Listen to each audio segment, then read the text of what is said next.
Moving along to the second game that I wanted to get into, Chargers versus Dolphins. Chargers lose 21-29. The Dolphins, honestly, the Chargers kind of handed them the game. They messed up on special teams a couple of times. They got a punt blocked, and then the Dolphins basically got it inside the 10-yard line, and then they just punched it in. I think Tua threw a pass on the play-action pass. And then on the next drive, the Dolphins were about to kick a field goal because they couldn't, they didn't get a first down, so they were going to kick a field goal, but it was less than 5 yards. It was like 4th and 3, I believe. And then the Charger player jumps offside, gives them a free 5 yards, gets them a first down, and then after that, they score a touchdown. So just mistake after mistake after mistake from the Chargers. If you're a Charger fan, or you used to be a Charger fan like me, like myself, you're more than used to this. Like, this is a common occurrence. This happens all the time. Chargers just can't get out of their way. They just cause more problems to themselves than the other team causes to them. It's just, I know Charger fans are frustrated. I know Charger fans want that whole coaching staff to be gone. It's just, it just seems like every week the Chargers just find a new way to lose. And I mean, I wanted to see, this was a showcase for Herbert and Tua, but it turned out to be just a defensive show by the Dolphins. Justin Herbert was averaging over 300 yards throwing in the season. He was lighting up every defense that he played. And lo and behold, the Miami Dolphins defense held him to 187 yards. So they locked him down pretty good. They made him feel like a rookie. I think Keenan Allen after the game said to the media that the Chargers were pretty confused out there, that they didn't know what they were doing pretty much. And that's a bad look for the coaches. That's a bad look for offensive coordinator Coach Lynn. And I think Charger fans, I still have a lot of Charger fans on my TL on Twitter, and I just know that Charger fans are super done with that coaching stuff. They want that coaching staff fired. And as a neutral fan, I just see the team playing week in and week out, and I could tell you that the Chargers need to move on from Coach Lynn, from their defensive coordinators, from their special teams coach. They need to clean house. They need to look somewhere else. But for the Dolphins, they should feel good about themselves. This offseason, they signed Byron Jones from the Cowboys. He was a free agent. They gave him a huge contract. At the time, he was the highest paid corner in the NFL. And they had Xavier Howard, who was, at the time, he was the highest paid cornerback. So they had number 1 and number 2 paid cornerbacks in the whole league. They put a lot of money into that defense. They signed a lot of players to the defensive side in the offseason. And now it's showing them. Brian Flores he has a good program going right there. The Dolphins are on the right track. Since they went to Tua, they're 3-0. They have 5 wins in a row. They're not even one game behind the Bills. They're half a game out. The Bills have the bye week, and the Dolphins play the Broncos next. So if the Dolphins beat the Broncos this week, they tie the Bills for first place in the division. Who would have thought 2 years ago the Dolphins were down in the dirt? It looked like their future was super bleak. There was no hope for them. They hire the right coach. They hire, they draft the right quarterback. They make key signings in free agency, and now look at them. It's important to get the right coach. It's important to get the right quarterback, and then if you make some key signings in the offseason, you could turn a franchise around pretty quick. The main thing is a coach and a quarterback. Even if they hadn't signed a good defensive player, or they had made that many good moves in the offseason, just the fact that they had Flores and Tua would have been you could have seen it on the field, even if they weren't getting wins. But now, since they have the whole package, they signed some good defensive players. They have a good defense. They have a solid quarterback, and their coach looks like he's the real deal.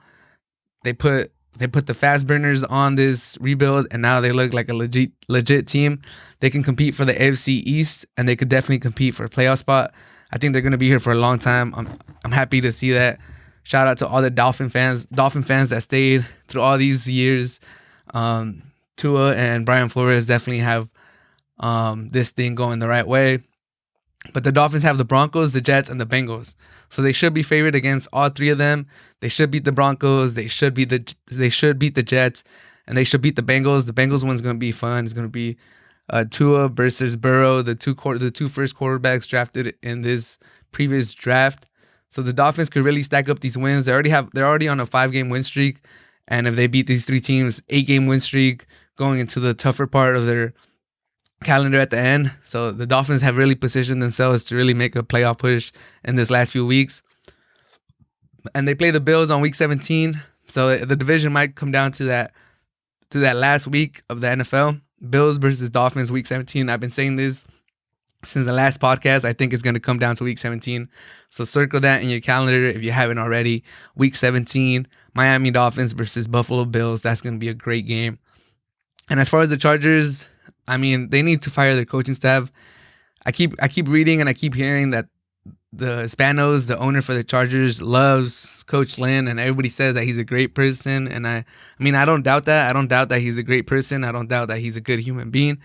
But being a good person, being a good human being can only take you so far when you're the head coach of a football team. You got to be a good head coach. And it doesn't look like he's a good head coach. It doesn't look like his staff, the staff that he put around him, is good for the team, for that franchise. So I think they should move on. They should hire a different coach, different squad of coaches. And if it doesn't happen, I want to predict that the Chargers are going to lose to the Jets, but I don't know if I'm going to go there. It is the Jets. The Jets are tanking so hard.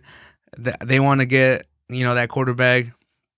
They want to get the first overall pick in next year's draft. So the Jets might, not put their best effort just to guarantee that they get that draft pick. But I could definitely see the Chargers losing to the Jets this next weekend, just because the players might be giving up on Coach Lynn, and that's like the number one step that needs to happen for like a Chargers just lose to a bad Jets team.